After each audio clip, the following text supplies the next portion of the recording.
Elle a des airs à... On a croisé des motards tout à l'heure qui nous l'ont dit, des airs à une moto américaine. Alors je dis oui, peut-être, je vois pas trop. Ils nous ont dit si, ça ressemble vraiment à une moto américaine très connue. Mais bon, bref, je vois pas. Enfin, en tout cas, je leur ai dit, moi, je sais pas de quoi vous parlez, mais ce qui est sûr, c'est que là, on a affaire à une Yosung.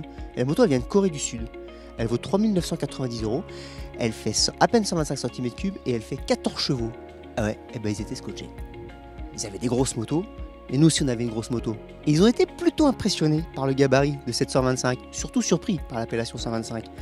Parce qu'en attendant, notre coréenne là, l'Aquila Bobber, ah, merci mon petit bonhomme, oui, effectivement, ça serait quand même pas mal, pour repartir chevaucher l'engin. Donc ils ont été impressionnés, quand on leur a dit que ça faisait que 125 cm3, 14 chevaux et 167 kg, ils ont été surpris, mais en attendant, ce qu'ils savent pas, mais oui, paire de gants, merci petit bonhomme.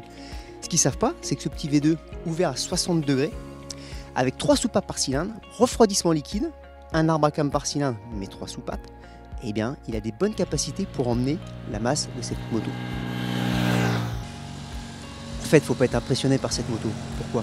Parce que c'est qu'une 125, certes, mais aussi, elle fait que 710 mm de hauteur de selle. Finalement, c'est rien du tout. Du coup, elle est super accessible.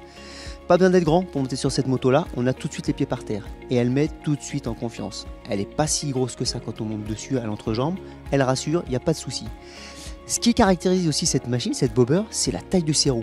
Regardez ses roues, elle est quand même chaussée en 120-80 par 16 devant et 150-80 par 15 derrière. Alors ça lui donne un vrai gros look effectivement, mais c'est quand même surprenant parce qu'avec une grosse montre pneumatique comme ça, on peut s'attendre à une moto un peu pataude, elle n'a pas du tout. Dynamiquement, ça fonctionne. La machine est stable, elle est plutôt correctement suspendue, les suspensions marchent bien. Le freinage, il est là, il a quand même une certaine puissance, il n'y a rien à dire de ce côté-là. Ce qui est plus contrariant, et ça c'est une critique qu'on va appliquer, mais plus généralement aux nouvelles 125 Euro 4, pas spécialement celles-ci, elles sont toutes concernées, c'est le freinage couplé, la répartition du freinage, qui fait que les 125 ne sont pas obligés d'avoir un ABS, mais par contre, quand on freine de l'arrière, ça freine aussi de l'avant, et vice versa. Et ça, c'est bien, soi-disant pour la sécurité, sauf qu'on peut même quand même se faire piéger. En théorie, le freinage couplé, c'est 70% de frein sur l'avant et 30% sur l'arrière. Et quand on prend l'arrière, on a d'abord de l'arrière et après du frein avant. On le ressent bien en dynamique, il n'y a pas de lézard. On roule, on prend la pédale de frein arrière, la moto s'assied de l'arrière et clairement elle plonge de l'avant. Pour le coup, sur la Yosung Bobber, elle plonge beaucoup de l'avant. C'est très flagrant. Et sur le sec, ça met vraiment la moto à plat. Elle est très stable. Par contre, on arrive sur un revêtement qui est plutôt glissant, comme un sol en gravier. Attention, la fin du freinage, la roue avant peut se bloquer, très clairement. Ce qui veut dire que cette législation, cette règle pour toutes les 125 là, on n'est pas franchement pour. Pas franchement pour, pourquoi? Parce qu'on s'habitue à ça, ça peut être pas mal. Par contre, le jour où on passe le permis gros cube et qu'on commence à rouler sur des grosses motos, si on se met à freiner que de l'arrière, ça va pas le faire. C'est quand même chouette de laisser traîner son œil sur une foule de petits détails sur cette machine.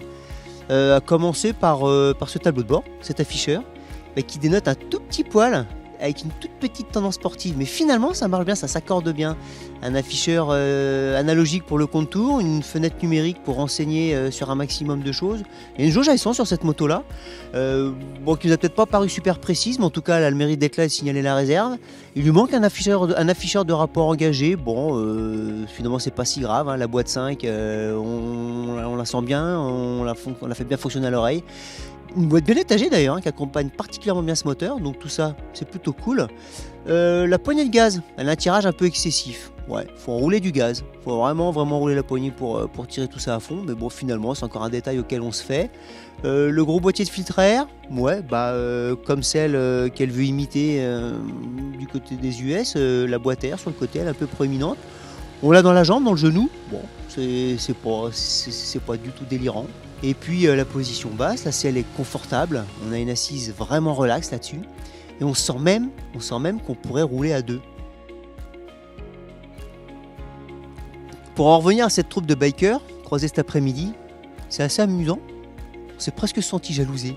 C'est fou, c'est incroyable. Ils nous enviaient d'avoir une 125 qui avait un look comme ça. Je pense qu'ils se sont dit qu'ils auraient bien aimé avoir ça pour démarrer. Ça paraît évident. Parce que déjà, effectivement, en look, elle accroche. Et dynamiquement, elle est plutôt cool. Et d'ailleurs, elle est cool, c'est ça, c'est cool. C'est bien le mot qui la qualifie.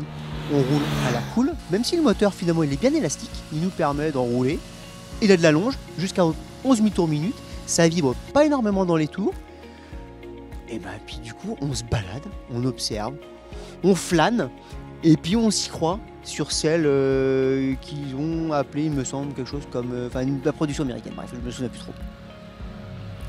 Et en fait, on est en train de se dire que, avec cet engin, que la Bobber, Yosu, il pourrait bien marquer un bon score sur les chiffres de vente, parce que la moto, elle interpelle, et surtout, ce qu'on se dit, c'est qu'en 125, ça a l'air bien, mais en 250, une 500, une 650, bah pourquoi pas, tiens.